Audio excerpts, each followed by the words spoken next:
Bueno, en mi caso, mi aproximación a la traducción fue un poco particular porque yo no tengo ningún título que tenga que ver con esa, llamémosle, disciplina, aunque no es la palabra más adecuada, porque mis estudios, yo tengo estudios universitarios, yo me recibí de abogada, trabajé varios años, no era la profesión que anhelaba ejercer y en cambio sí me atraía mucho todo lo que tuviese que ver con la literatura y alguna veleidad mínima respecto de algunas cuestiones de la filosofía. Por una circunstancia personal que no viene mucho al caso relatar, tuve la posibilidad de dejar de ejercer la abogacía y de comenzar a traducir. Comencé traduciendo un libro en un cuaderno a mano. En aquella época todavía no existían las computadoras ni nada que se le pareciera. Lo traduje a mano, un libro de teoría literaria, y lo presenté en una editorial. Ese libro ya tenía sus derechos vendidos, pero les interesó mi colaboración. Y luego me presenté en otras editoriales. A raíz de todo esto comenzaron a llegarme trabajos. Era una época en que había mucha traducción en Buenos Aires. Esto ha cambiado bastante con el tiempo. De todas maneras, así comencé a traducir siempre del francés al español y todas esos primeros libros o a veces textos sueltos para instituciones fueron centrándose en el tema del psicoanálisis y de manera concomitante, porque es bastante ineludible, aproximándose a ciencias, entre comillas o no, muy afines, como son la filosofía, la sociología, la lingüística, etc. Y bueno, así comencé, promediando quizá un poco antes de mi vida media como traductora, que ya abarca unas cuantas décadas, empezó a interesarme escribir acerca del tema. Y empecé a hacerlo. Y me sentí cómoda haciéndolo y tenía una recepción, lo que yo escribía acerca de la tarea, tenía una buena recepción. Entonces, bueno, a lo largo de los años esto me dio la posibilidad de escribir textos más jugados, digámosle. Y bueno, hasta hoy, en que calculo que he traducido alrededor de 250 libros y he escrito bastantes cosas. Todavía no definí la posibilidad de un libro propio. Quizás tenga esa oportunidad más adelante. Los tiempos corren, llegado a cierta altura de la vida. Pero bueno, no sé si respondo.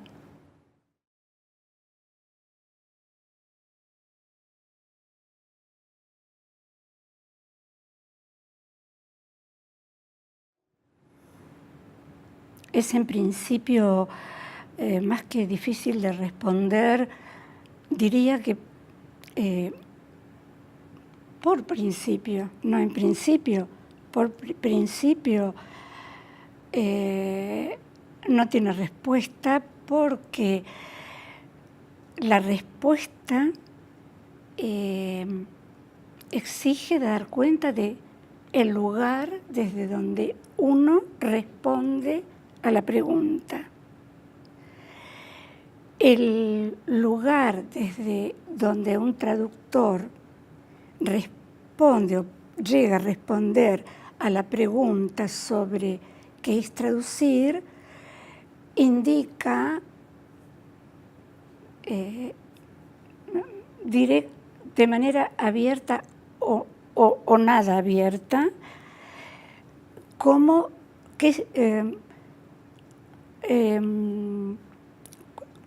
es ese lugar que el traductor adopta la mayoría de las veces, entiendo yo, sin saberlo.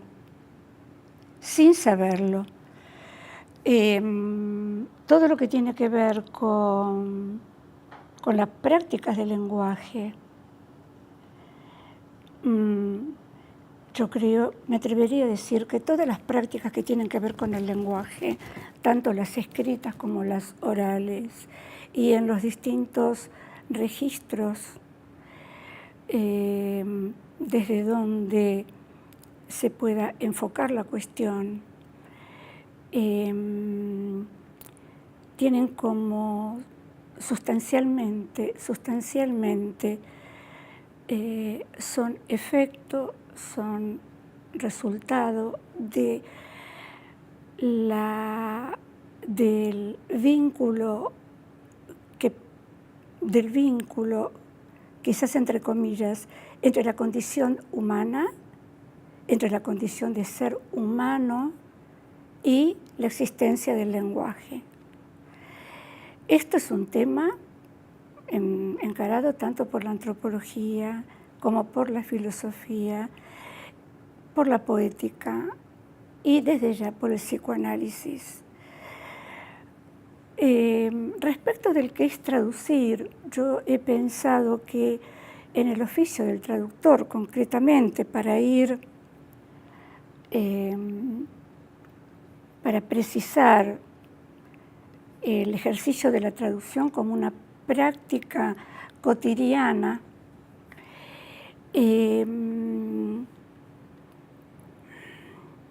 pone en juego el modo en que el traductor lee,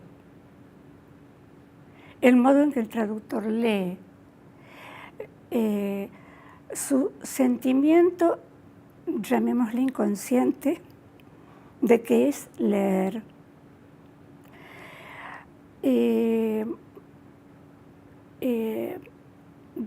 Algunos autores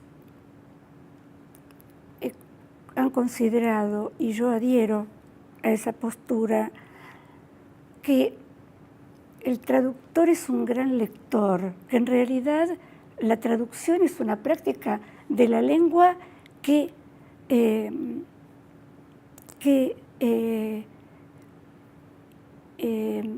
establece un puente con ella que difícilmente se dé en otras prácticas con la lengua. No quisiera que se entienda esto como si yo estuviese situando la práctica de la traducción en un lugar de excepción que dé cuenta de todas las otras. No es así. Lo que estoy comentando ahora es resultado de, es una experiencia personal. Yo lo he sentido así a partir de una cierta trayectoria con los textos.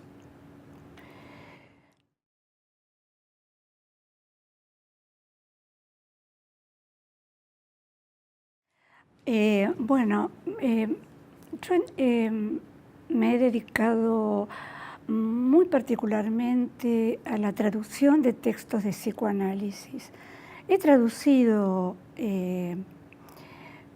2 seminarios de Lacan, pero se ha tratado tres, mejor dicho, tres. Dos para una institución psicoanalítica, para la Escuela Freudiana de Buenos Aires, hace ya unos cuantos años, muchos, y otro seminario de Lacan que he traducido para, llamémosle, las ediciones oficiales, entre comillas, que son las legales. Bueno, este es todo un tema que abriría, bueno, un tiempo enorme trabajar. La traducción de Lacan en particular a mí me ha puesto muchas veces, muchas más veces de las deseadas por mí, ante el problema de cómo algunos psicoanalistas de habla española han decidido traducir al castellano determinados términos alemanes de Freud, que fueron retomados por Lacan y trabajados desde el punto de vista teórico muy centralmente. Yo daría un ejemplo, y es el de la palabra alemana que seguramente voy a pronunciar mal, Verneinung, traducible por negación al castellano. El tema de la traducción de Verneinung, que es, bueno, lo he dicho desde el punto de vista, la noción, el concepto de Verneinung en psicoanálisis, el concepto de la negación en psicoanálisis, es muy central. Dio lugar a una de las tantas desviaciones de la lengua castellana en su uso por los psicoanalistas a raíz del modo en que Lacan y cualquier otro francés ha dicho en francés la palabra Verneinung alemana. En francés hay dos palabras para traducir el Verneinung: negación y denegación. Bueno, ocurre que los psicoanalistas franceses, con todo criterio, han preferido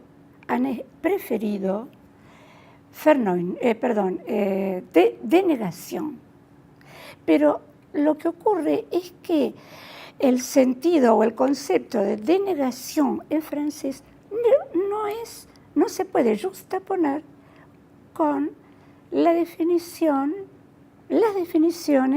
de diccionario, que son aproximadamente las más correctas, en principio, del sustantivo denegación en español. Es más, hay un artículo de Freud importantísimo en este aspecto, porque se llama precisamente Die Verneinung, la negación. Entonces, aquí se empezó a traducir alegremente por denegación. A mi juicio, eso es incorrecto. Para mayor abundancia de esta postura que he tomado, han llegado a mis manos dos traducciones francesas de ese artículo de Freud, Die Verneinung, al francés. Ambas hechas, las dos traducciones, por dos psicoanalistas diferentes, psicoanalistas traductores, digamos, diferentes, y en ese mismo artículo de Freud, mientras que Freud siempre dice Die Verneinung, escribe Die Verneinung, algunas veces es negación y otras es denegación. Bueno, este sería uno de los casos en los que la traducción, en principio y por suerte la mayor parte del tiempo que pone en juego dos lenguas, a veces no es así. Por ejemplo, en este caso, hay otros, hay bastantes otros.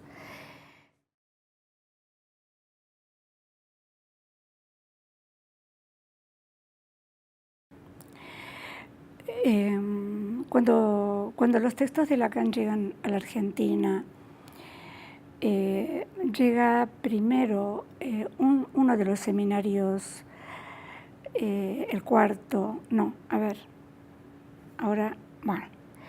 se me ha hecho una confusión con las cifras.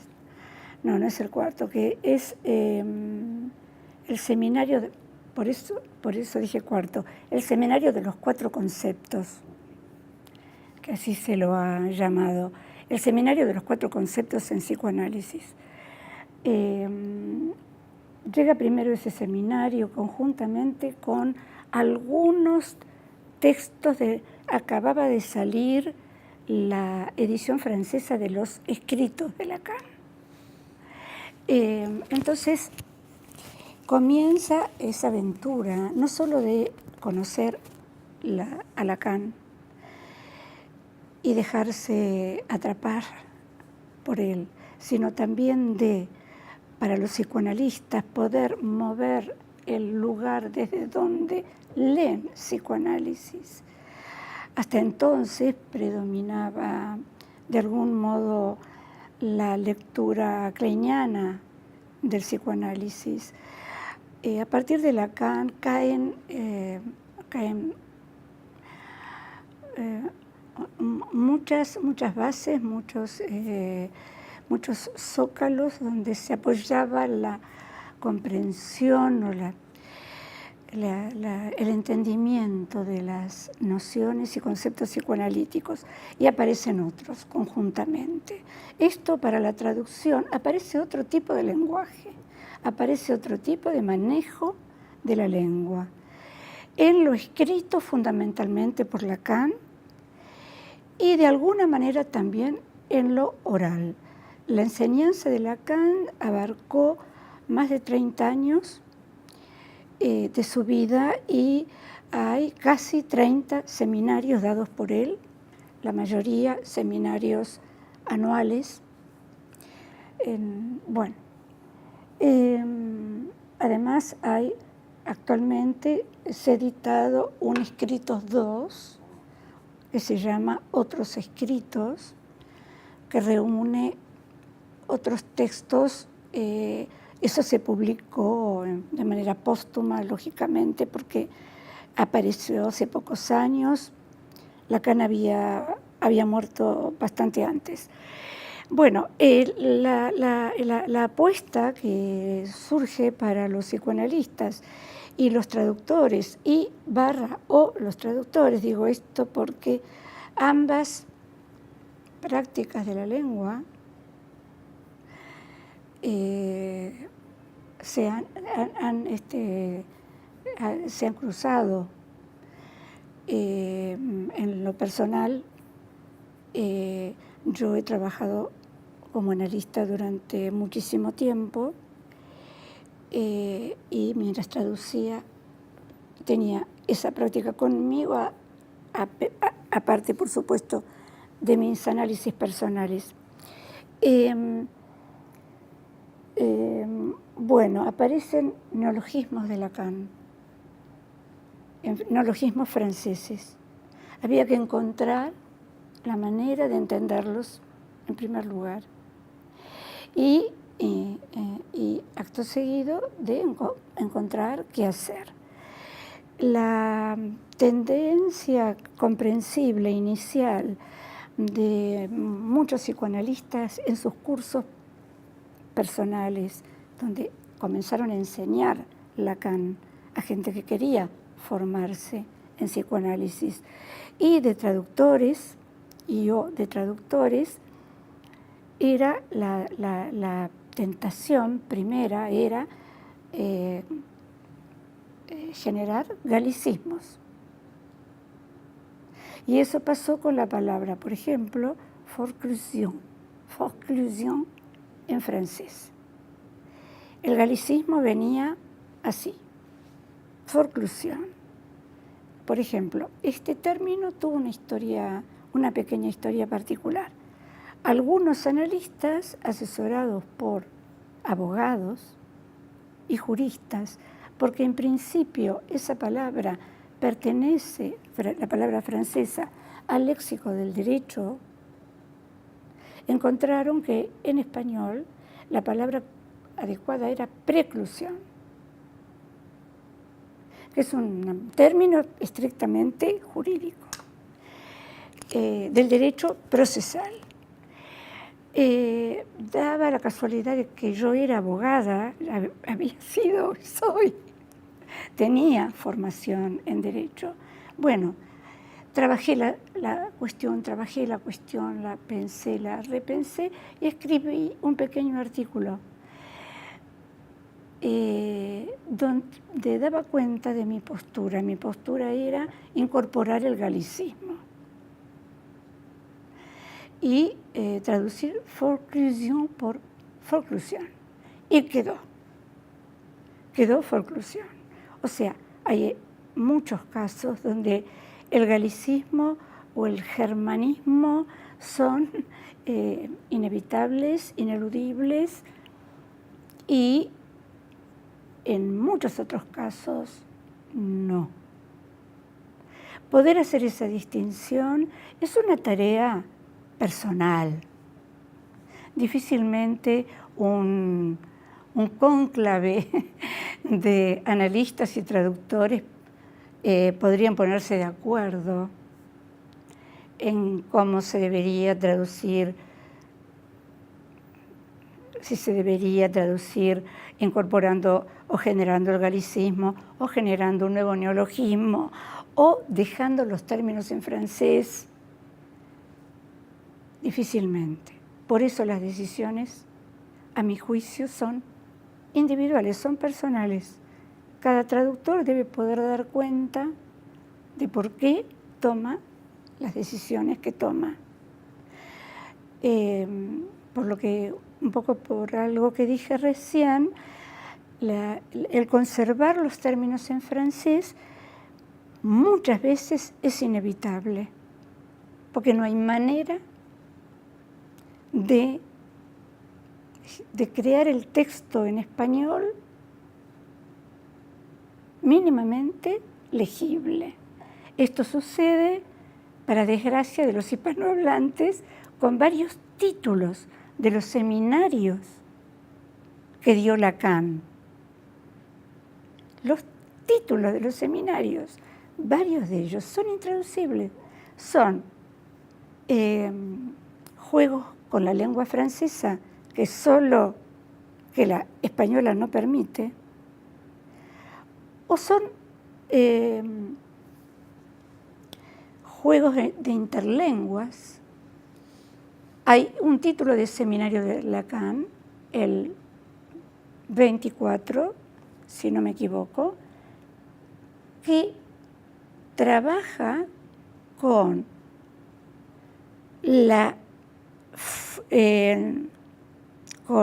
fonética, llamémosle, alemana y la francesa al mismo tiempo, entrecruza dos lenguas en el título del seminario. A lo largo del seminario se explica bastante claramente por qué hace eso, pero por otro lado, el por qué él se puede permitir hacer eso está explicado por la teoría psicoanalítica misma que él postula. Entonces, estos títulos son así porque Lacan, de alguna manera, produce una formación del inconsciente. Las formaciones del inconsciente, que pueden ser los lapsus,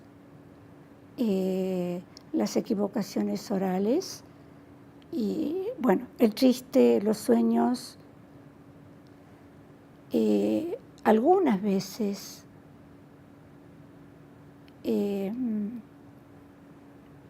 se generan a partir del cruce de dos lenguas o más.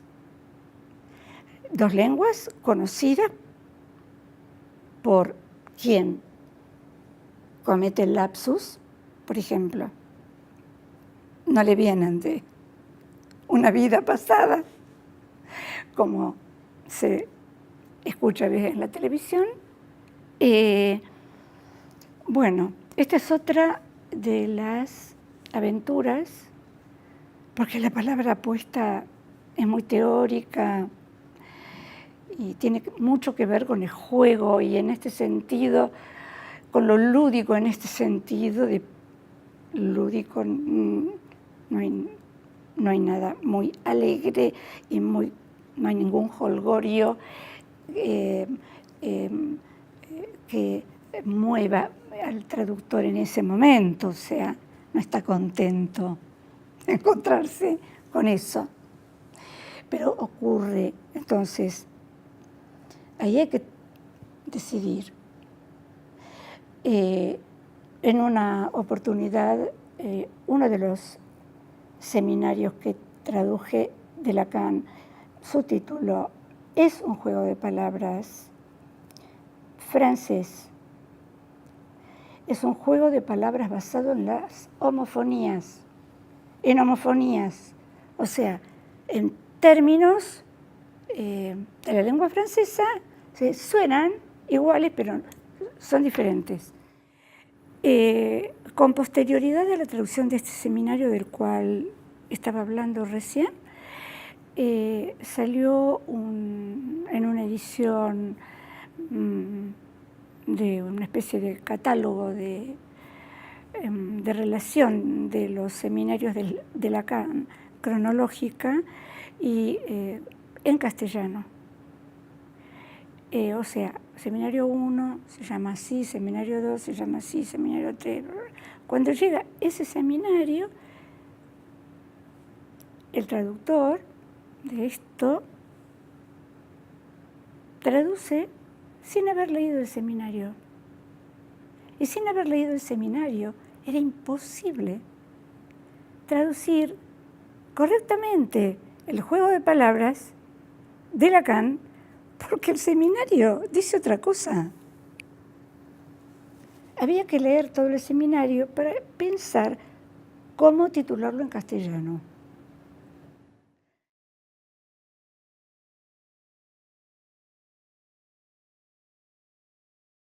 Se ha entendido la traducción de los textos de psicoanálisis por parte de algunos psicoanalistas lacanianos.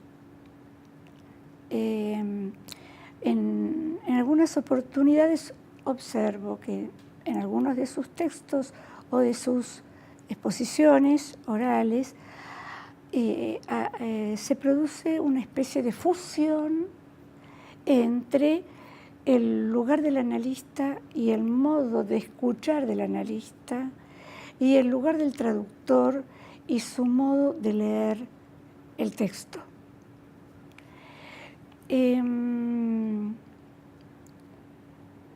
Yo hago una distinción, aunque yo hago una distinción en cuanto a los lugares, la posición de cada uno de ellos. Incluyo la del poeta cuando hace poesía, que también es un tema que interfiere con los otros dos. Todo texto es poético, ya lo dijo Romain Jacobson. Hay una función del lenguaje que es poética. Ya lo dijo Jacobson. Luego, otros autores, y particularmente Lacan, demuestran que es así en lo que tiene que ver con las producciones del inconsciente que el analista escucha del paciente o del analizante en su hablar, en su decir. Hay algo de lo hay algo de lo poético en el sentido de creación de algo nuevo. Surge algo nuevo desde la lengua que no existía antes. A ver, por ejemplo, un lapsus de un paciente genera un sentir analizado, trabajado entre él y la escucha de su analista, genera un sentido de su propio saber inconsciente que él desconocía. Se genera algo nuevo de su saber inconsciente.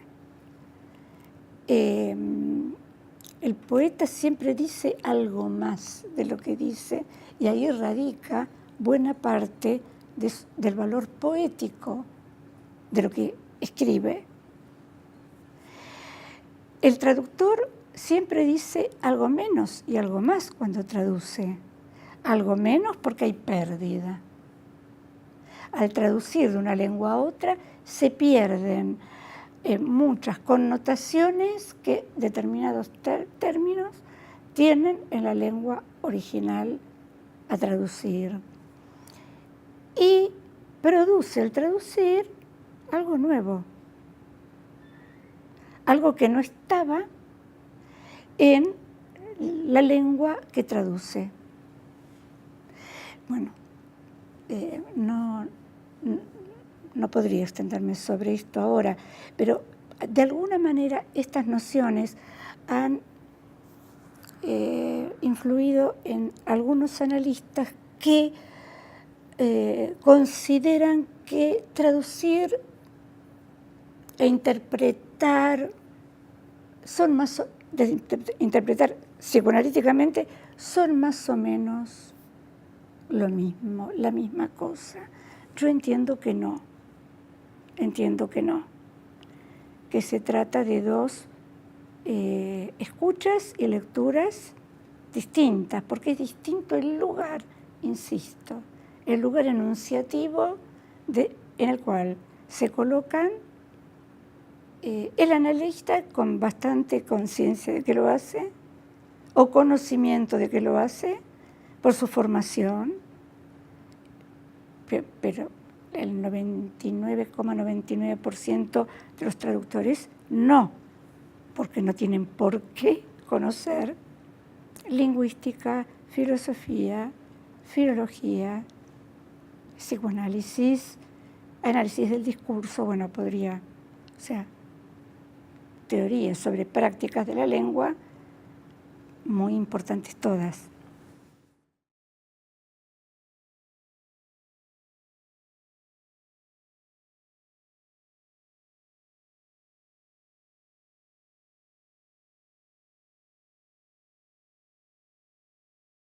En un texto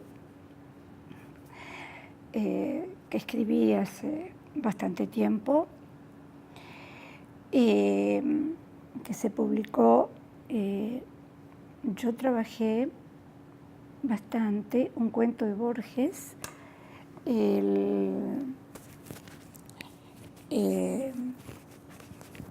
de Pierre Menard y el Quijote. Ese texto que ha sido tomado como tema de análisis y estudio por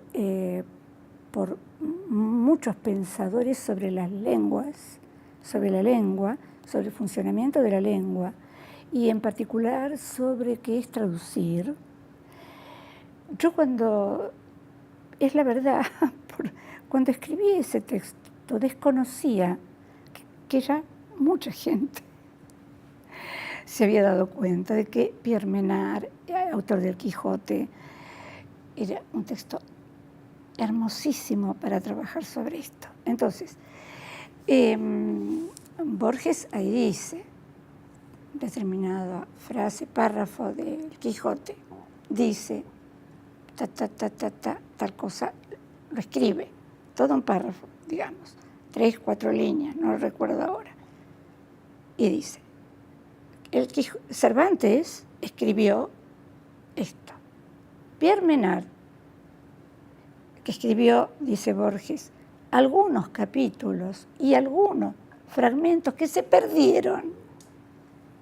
Cuestión que no suele ser puesta en primer plano y que a mí me parece muy importante del cuento de Borges, porque Borges lo dice, pero el que escribe el cuento de Borges, que no es Borges, porque es un narrador, dice, Cervantes escribió esto.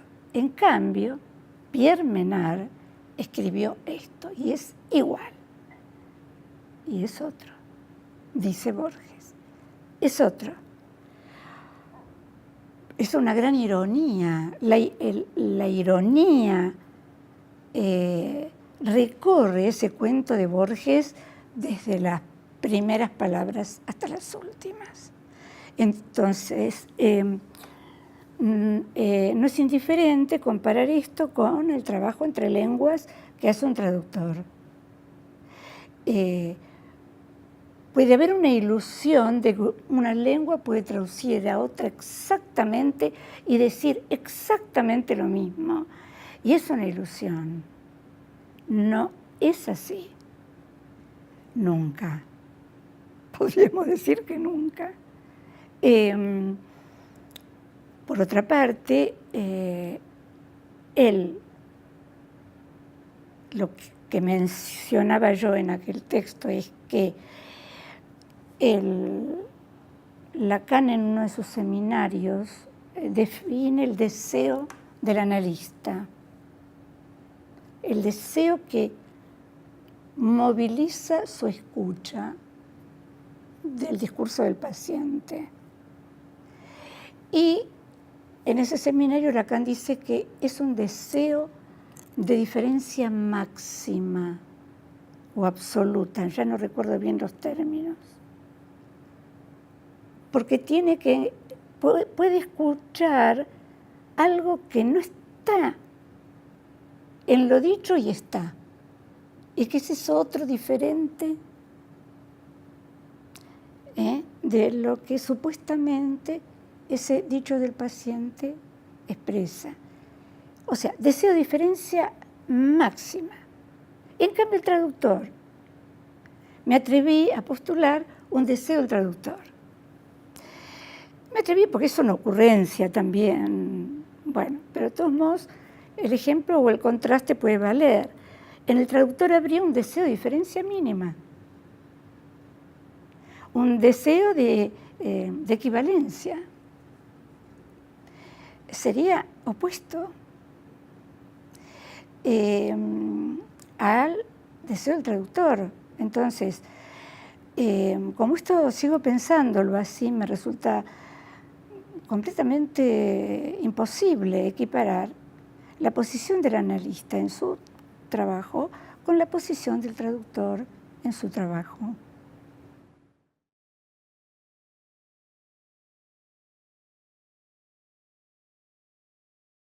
Los textos de filosofía que yo he tenido hasta ahora oportunidad de traducir son textos de filósofos, pensadores franceses o de habla francesa, que en general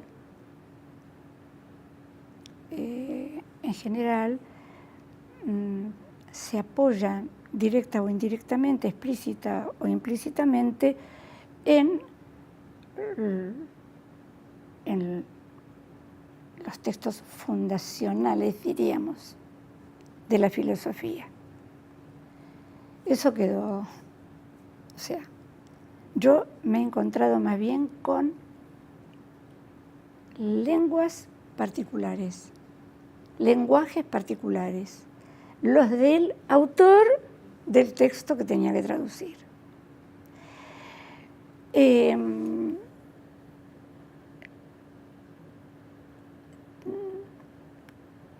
Podría decir que el texto más difícil que traduje en mi vida fue un texto de Derrida. Y tiene que ver con esto en la medida en que Derrida, de construccionista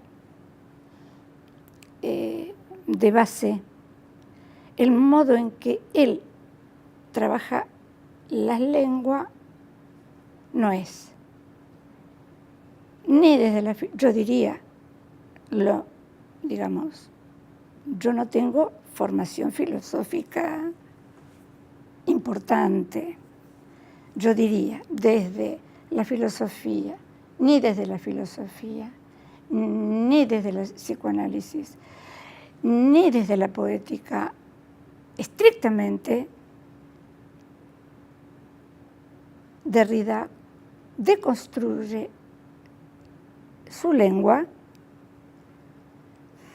de una manera que el traductor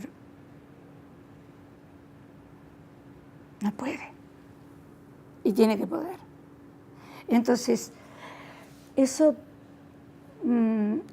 yo creo que ahí en la traducción de ese volumen de 450 páginas, que me llevó años,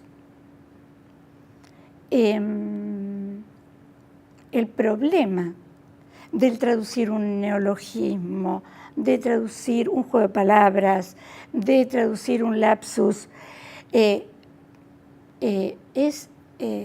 muy sencillo al lado de lo que significa para un traductor traducir a un deconstruccionista de la lengua que hace jugar todo esto al mismo tiempo, y no es eso estrictamente. No es psicoanálisis, no es filosofía, digamos, en términos clásicos de estas disciplinas, no es poética, y tiene efectos poéticos, y tiene efectos psicoanalíticos, y tiene efectos, desde ya, lingüísticos, efectos de sentido, permanentemente. Pero es un sentido que va así y se pierde en una lejanía inconmensurable a veces.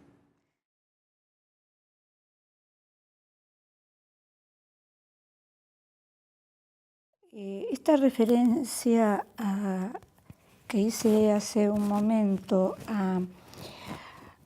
a lo del deseo que motoriza esa práctica de la lengua, en cuanto al deseo del analista en sí, Lacan, digamos, a ver, el deseo del analista tiene que ser trabajado, tiene que ser, debería funcionar o poder funcionar, y entiendo que en la mayor parte de los casos es así, en el analista mismo, como una especie de punto en el que confluyen posiciones enunciativas. Esto de la enunciación o de la posición enunciativa o subjetiva, en realidad la palabra subjetivo, el adjetivo o subjetiva, de alguna manera desdibujan esos términos para mi entender la idea de lo que es enunciativo. El deseo del analista implica una posición enunciativa que tiene que ver con su escucha, con el modo en que su deseo de analista lo sitúa para escuchar los dichos del analizante o paciente. El término analizante se está imponiendo bastante en el lenguaje de los psicoanalistas de habla española a partir de Lacan. Pero también se puede decir paciente, se dice también. La posición enunciativa del traductor tendría que ver con su deseo de traductor, con esto de la diferencia máxima. Perdón, al revés, el de la diferencia máxima es el del analista, se me mezclaron las dos posiciones. con esto de la diferencia mínima, o sea, poder, pero es un deseo loco. Es un deseo loco. El del analista no, el del traductor sí. Porque las lenguas entre sí, por más relaciones que haya entre ellas, en lo central no tienen relación, no se corresponden, centralmente no se corresponden. No hay equiparación de lenguas. Ese deseo de diferencia mínima implicaría la creencia de que hay una lengua original, originaria, de la cual partieron las lenguas y que entonces, en última instancia, hay una relación sustancial entre los idiomas. Yo entiendo que no la hay, que esa lengua originaria que da cuenta de todas las demás es imaginaria, es ilusoria. Solo a partir de la creencia en esa lengua originaria y que dé sustancia a los idiomas corrientes, justificaría el buscar la diferencia mínima. Pero como esa otra lengua no existe y no hay ninguna garantía de encontrar de que se vaya a poder encontrar esa diferencia, ese deseo del traductor es loco. Es loco. En alguna oportunidad he pensado, bueno, he escrito, parecería que escribí una enciclopedia, en realidad no es así, pero bueno. Recordaba una frase, una postulación acerca de la traducción que hizo Hölderlin